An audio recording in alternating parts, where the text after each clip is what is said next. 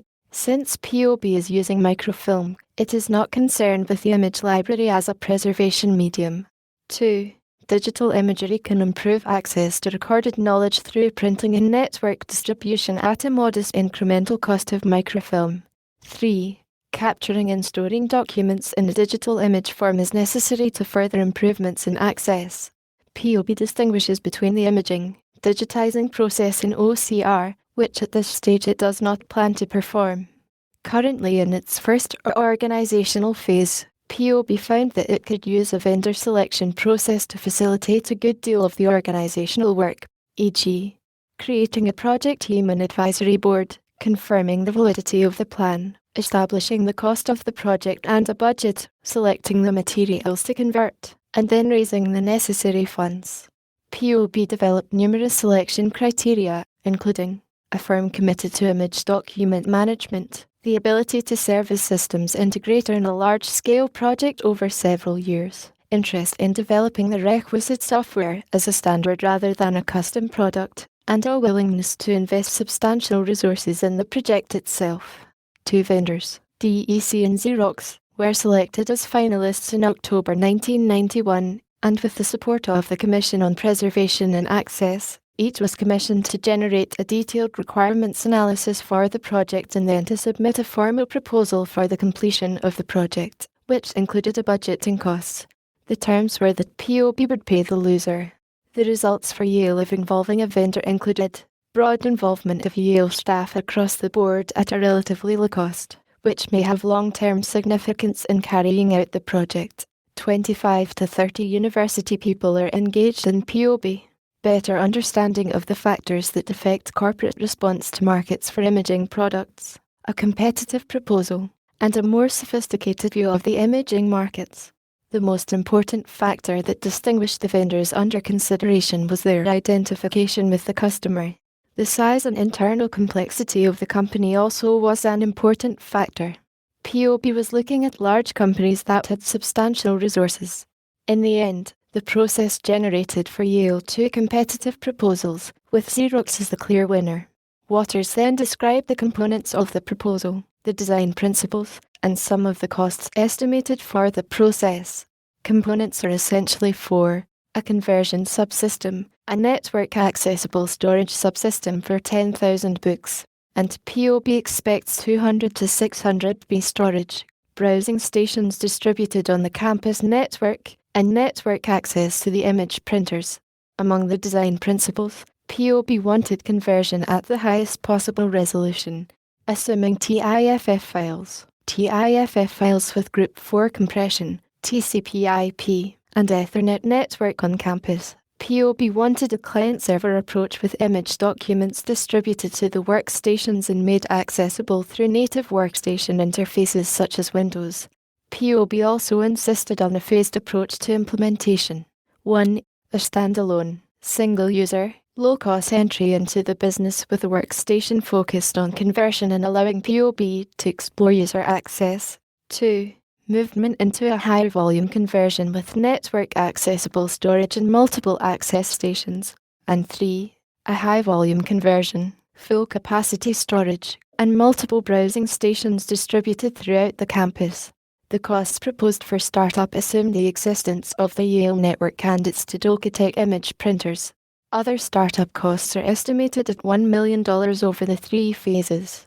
At the end of the project, the annual operating costs estimated primarily for the software and hardware proposed come to about $60,000, but these exclude costs for labor needed in the conversion process, network and printer usage, and facilities management. Finally, the selection process produced for Yale a more sophisticated view of the imaging markets. The management of complex documents in image form is not a preservation problem, not a library problem, but a general problem in a broad, general industry. Preservation materials are useful for developing that market because of the qualities of the material. For example,